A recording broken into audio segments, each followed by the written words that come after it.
রাজেশ্বরী রায়চৌধুরীর বাংলা ছবির সম্পূর্ণ তালিকা।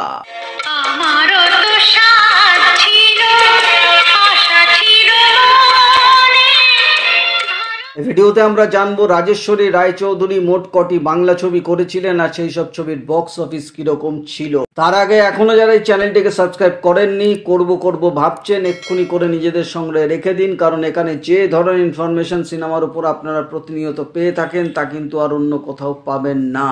চলুন আমরা দেরি না করে রাজেশ্বরী রায়চৌধুরীর উপর এই ভিডিওটা শুরু করে ফেলি। রাজেশ্বরী রায়চৌধুরীর প্রথম মুক্তিপ্রাপ্ত ছবি ছিল স্ত্রীর পত্র। 1973 সালে এই ছবিটি মুক্তি পেয়েছিল। মাধবী মুখার্জি প্রধান চরিত্রে অভিনয় করেছিলেন। পূর্ণেন্দু পত্রী ছিলেন এই ছবির পরিচালক। বক্স অফিসে স্ত্রীর পত্র অ্যাভারেজ ব্যবসা করেছিল। এর পরের ছবিটি আসে 6 বছরের ব্যবধানের পর, জব চার্নকের বিবি। 1979 সালে এই ছবিটি মুক্তি পেয়েছিল। জয়ন্ত ভট্টাচার্য ছিলেন এই ছবির পরিচালক। মিত্র চ্যাটার্জি, আরতি ভট্টাচার্যরা ছিলেন। বক্স অফিসে ছবিটি অ্যাভারেজ ব্যবসা করেছিল। এর পরের ছবি আসে উৎসর্গ।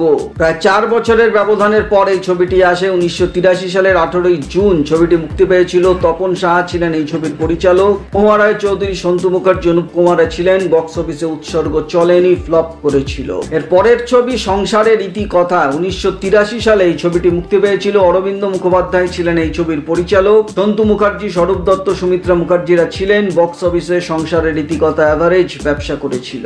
এর পরের রিলিজ আঙ্কেল। 1984 সালে এই ছবিটি মুক্তি পেয়েছিল। সুরজিৎ চৌধুরী ছিলেন এই ছবির পরিচালক। সন্তু মুখার্জি, রবি ঘোষ, লিলি চক্রবর্তীরা ছিলেন। বক্স অফিসে আঙ্কেল চলেনি, ফ্লপ করেছিল। এর পরের ছবি রাশিফল। 1984 সালের 17 আগস্ট ছবিটি মুক্তি পেয়েছিল। দীনেন গুপ্তা এই ছবির পরিচালক ছিলেন। দিলীপ সিনহা, আলপনা গোস্বামী, উৎপল দত্তরা ছিলেন। বক্স অফিসে ছবিটি চলেনি, ফ্লপ করেছিল। এর পরের ছবি জীবন সাথী। 1986 সালে এই ছবিটি মুক্তি পেয়েছিল। অধীর ভট্টাচার্য ছিলেন এই ছবির পরিচালক। সমিত ভঞ্জ, আলপনা গোস্বামী ছিলেন। বক্স অফিসে ছবিটি চলেনি, ফ্লপ হয়েছিল। এর পরের ছবি অনুরাগের ছোঁয়া। 1986 সালের 24 জানুয়ারি ছবিটি মুক্তি পেয়েছিল। জহর বিশ্বাস ছিলেন এই ছবির পরিচালক। তাপস পাল, মহুয়া রায় চৌধুরী, অনুপ কুমার ছিলেন। বক্স অফিসে অনুরাগের ছোঁয়া সুপার হিট হয়েছিল। পরের ছবি মুক্তি পায় 2 অধ্যায়। 1986 সালে এই ছবিটি মুক্তি পেয়েছিল। গৌতম মুখোপাধ্যায় ছিলেন এই ছবির পরিচালক। সমিত ভঞ্জ, অনুপ কুমার, সন্তোষ দত্তরা ছিলেন। বক্স অফিসে ছবিটি ফ্লপ করেছিল। পরের ছবি আসে শ্যাম সাহেব। 30 মে 1986 সালে এই ছবিটি মুক্তি পেয়েছিল। সলিল দত্ত ছিলেন এই ছবির পরিচালক। সৌমিত্র চ্যাটার্জি, অপর্ণা সেন, দীপঙ্কর দেরা ছিলেন। বক্স অফিসে শ্যাম সাহেব হিট করেছিল। এর পরের ছবি উর্বশী। 1986 সালে এই ছবিটি মুক্তি পেয়েছিল। সলিল দত্ত ছিলেন এই ছবির পরিচালক। সমিত ভঞ্জ, মৌসুমী চ্যাটার্জি, সৌমিত্র চ্যাটার্জিরা ছিলেন। বক্স অফিসে ছবিটি সেমি হিট করেছিল। পরের ছবি উত্তর লিপি। 18 জুলাই 1986 সালে এই ছবিটি মুক্তি পেয়েছিল। বিজয় বসু ছিলেন এই ছবির পরিচালক। তাপস পাল, দেবশ্রী রায়, শুভেন্দু চ্যাটার্জিরা ছিলেন। বক্স অফিসে ছবিটি ফ্লপ করেছিল। এর পরের ছবি আসে অভিশাপ। 1986 সালের এই ছবিটি মুক্তি পেয়েছিল। বীরেশ চ্যাটার্জি এই ছবিটি পরিচালনা করেছিলেন। রঞ্জিত মল্লিক, দেবশ্রী রায় ছিলেন। বক্স অফিসে ছবিটি ফ্লপ হয়েছিল। এর পরের ছবি ডাক্তার বউ। 1986 সালে এই ছবিটি মুক্তি পেয়েছিল। জগদীশ মন্ডল ছিলেন এই ছবির পরিচালক। দীপঙ্কর দে, সৌমিত্র মুখার্জি, অনুপ কুমার ছিলেন। বক্স অফিসে ডাক্তার বউ হিট করেছিল।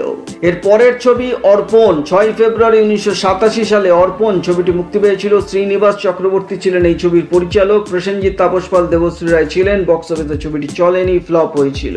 পরের ছবি রাজপুরুষ। 13 মার্চ 1987 সালে এই ছবিটি মুক্তি পেয়েছিল। ইমন কল্যাণ চট্টোপাধ্যায় ছিলেন এই ছবির পরিচালক। মহুয়া রায় চৌধুরী, অয়ন ব্যানার্জি, অনুপ কুমার ছিলেন। বক্স অফিসে এটি চলেনি, ফ্লপ করেছিল। এর পরের ছবি পাপ পূর্ণ। 7 আগস্ট 1987 সালে এই ছবিটি মুক্তি পেয়েছিল। রজত দাস ছিলেন এই ছবির পরিচালক। তাপস পাল, ইন্দ্রাণী দত্ত, চিরঞ্জিতরা ছিলেন। বক্স অফিসে পাপ পূর্ণ হিট করেছিল।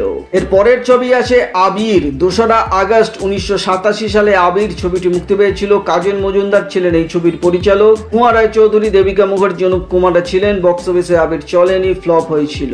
এর পরের ছবি দোলন চাপা। 18 ডিসেম্বর 1987 সালে এই ছবিটি মুক্তি পেয়েছিল। সুজিত গুহ ছিলেন এই ছবির পরিচালক। রঞ্জিত মল্লিক, সন্ধ্যা রায়, অনুপ কুমার ছিলেন। বক্স অফিসে ছবিটি হিট করেছিল। পরের ছবি দীপশিখা। 1988 সালের 15 জানুয়ারি ছবিটি মুক্তি পেয়েছিল। অমল নাগ ছিলেন এই ছবির পরিচালক। জয় ব্যানার্জি, পাপি অধিকারী, মাধবী মুখার্জিরা ছিলেন। বক্স অফিসে ছবিটি চলে চলেনি, ফ্লপ হয়েছিল। পরের মুক্তি পায় আগুন 6 মে 1988 সালে। ছবিটি মুক্তি পেয়েছিল। ভিক্টর ব্যানার্জি নায়ক এবং পরিচালক ছিলেন। বক্স অফিসে আগুন চলেনি, ফ্লপ করেছিল। পরের ছবি দেবী বরণ 29 জুলাই 1988 সালে। এই ছবিটি মুক্তি পেয়েছিল। শ্রীকান্ত ঠাকুরতা ছিলেন এই ছবির পরিচালক। বক্স অফিসে ছবিটি অ্যাভারেজ ব্যবসা করেছিল। এর পরের ছবি আসে আঘাত 29 জুলাই 1988 সালে। এই ছবিটি মুক্তি পেয়েছিল। দেব সিংহ ছিলেন এই ছবির পরিচালক। প্রসেনজিৎ, চিরঞ্জিত, শতাব্দী রায় ছিলেন। বক্স অফিসে ছবিটি বিলো অ্যাভারেজ ব্যবসা করেছিল। এর পরের ছবি শত্রুপক্ষ 5 মার্চ 1989 সালে। এই ছবিটি মুক্তি পেয়েছিল। নৃপেন শাহ ছিলেন এই ছবির পরিচালক। প্রসেনজিৎ, চিরঞ্জিত, শতাব্দী রায়রা ছিলেন। বক্স অফিসে ছবিটি চলেনি, ফ্লপ হয়েছিল। পরের রিলিজ শ্রীমতী হংসরাজ 1989 সালে। এই ছবিটি মুক্তি পেয়েছিল। অজিত গঙ্গোপাধ্যায় ছিলেন এই ছবির পরিচালক। শতাব্দী রায়, কুণাল দত্ত, সৌমিত্র ব্যানার্জিরা ছিলেন। বক্স অফিসে ছবিটি চলেনি, ফ্লপ হয়েছিল।